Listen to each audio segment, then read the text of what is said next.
C'est important. Étape 10, abandonnons l'idéal de pureté. La publicité, attendez, j'ai pris des notes là-dessus parce que c'est un petit peu délicat la question d'éthique.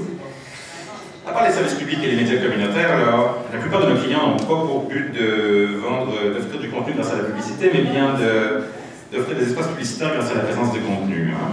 On a un peu les pelleteux de nuages, nous autres les journalistes, on a tendance beaucoup à se dire qu'on a des sortes le salaire qu'on touche est un genre d'à côté là, qui sert à exercer notre profession plus haut, un peu comme le curé, hein, là, le journalisme, en fait, c'est un produit à valeur ajoutée. En tout cas, c'est comme ça que nos clients le voient. Alors, il vaut mieux le voir comme eux. Un produit à valeur ajoutée qui permet de vendre d'autres produits. Mais ça ne veut pas dire qu'il faut le vendre à n'importe qui, enfin n'importe quoi. Parce que ce qui fait la valeur ajoutée du journalisme, c'est sa déontologie, justement.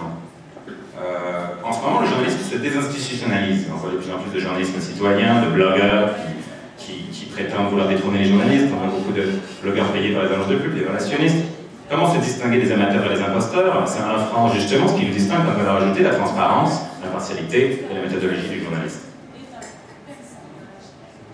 La déontologie, c'est également notre sécurité d'emploi. En plus d'être bonne pour les affaires, elle nous protège contre les problèmes, les gros problèmes qui pourraient arriver parce que tout finit par se savoir. Alors, il ne faut pas niaiser avec ça. Et si on fait d'autres métiers, comme la rédaction commerciale ou autre, il faut toujours laisser des barrières hermétiques, très hermétiques entre ces métiers. Dissipons les doutes en pratiquant l'autodéontologie.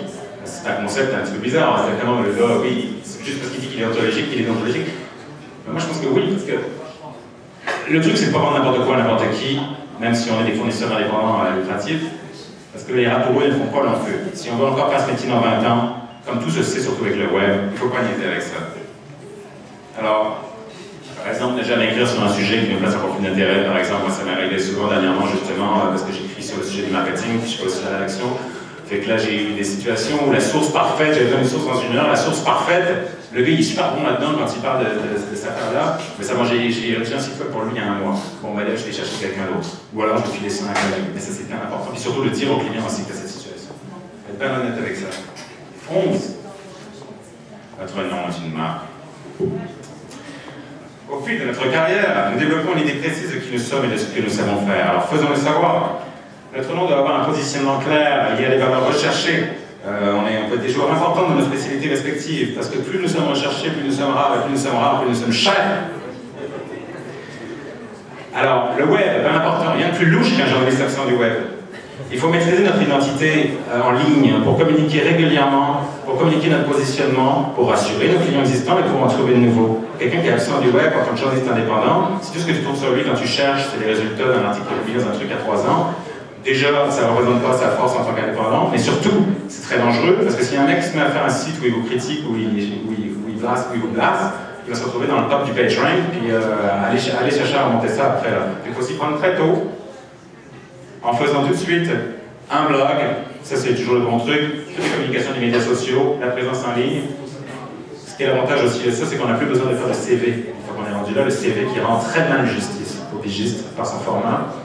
Dominer notre PageRank, c'est ça que je disais. Bloguons tout le temps, Facebookons, LinkedInons, participons aux conversations. Comment? Pas seulement en disant hey, j'ai écrit cet article, venez le lire, c'est pas juste de la pub. Mais c'est exactement comme pour les marques, ce qu'elles sont en train de développer dans le nouveau courant du marketing 2.0, c'est ça, c'est qu'il faut savoir devenir un agent de référence, un agent de réputation, un agent de confiance dans un domaine qui est le sien, donc notre spécialité de journaliste par exemple. Il y a Cécile Glennet, par exemple, est super bonne là-dedans. Elle tweet à Facebook sur tous les sujets qui l'intéressent à l'environnement, au-delà de parler de ses articles, et c'est aller dans l'alimentation avec toutes les sources importantes qui tout le monde qui est là. Alors, ensuite, les prix et les bourses en dehors du web, ça c'est toujours bon pour augmenter la valeur. Étape 12, c'est la dernière. Je ne sais pas si j'ai été là. Faisons de la pige un gage de qualité ensemble. D'abord, il faut accorder des compromis entre nous pour augmenter nos tarifs, nos revenus, nos protections légales et notre bonheur. Alors, je sais que c'est un sujet controversé, mais mon opinion, c'est que le monde syndical ne fait rien pour nous et ne devrait rien avoir à faire avec nous. Mais ça n'engage que moi.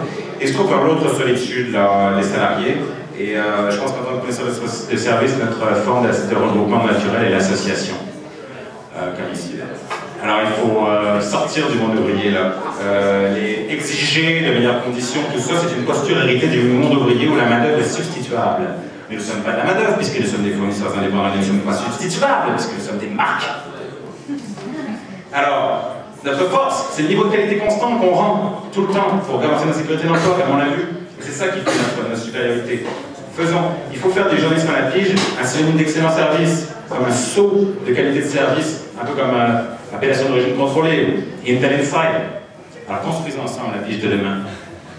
N'exigeons pas, inspirons, plutôt que de réclamer, nous devons prendre.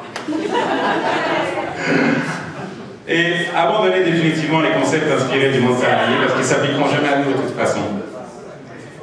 Peut-être développer un statut ou une carte de journaliste indépendant, comme on en parle à l'AGIC. À défaut d'ordre professionnel, on peut concevoir ensemble une identité commune qui sera le gage de notre qualité, comme un saut, comme je dis. Et enfin, pour finir, l'ouverture sur l'avenir, dans l'éclatement actuel on vit en ce moment un éclatement du modèle traditionnel des grands médias, ainsi qu'une atomisation de l'information, qui fait que le journalisme tel qu'on le connaît risque de disparaître, et surtout celui des nouvelles. Mais les compétences du journaliste seront toujours en demande, et le contenu, la création de contenu est un modèle d'affaires en croissance dans de nombreuses entreprises au-delà des médias. Et qui est le mieux placé pour la vendre, cette création de contenu? Les pigistes. Alors voilà, c'était ma présentation. Je tiens à vous dire que maintenant, vous pouvez aller voir mon site web, vous pourrez aussi vous procurer une copie, j'en ai une douzaine là. Si vous me faites un beau don pour m'aider dans mon projet, si vous avez aimé ça. Aussi, vous pouvez aller prendre une petite carte, ça c'est gratuit, ça c'est pas le fun. Et qu'est-ce que je voulais dire? Les remerciements, bien sûr, l'Association des journalistes indépendants du Québec, Frédéric Brunel pour la technique, le Jacques Darvaux pour le conseil marketing, André Dumont, Cécile Gadel pour les journalistes, collègues journalistes. Et les illustrations ont été faites par Joanie Larue, excellente, joannielarue.com, allez voir ce qu'elle fait. Direction artistique, Pierre-Emmanuel Messier, Maria Rioux. Traduction, Duncan Moore et Alice Germano qui n'est pas là. Ça tombe bien parce que j'ai oublié la noter. Voilà.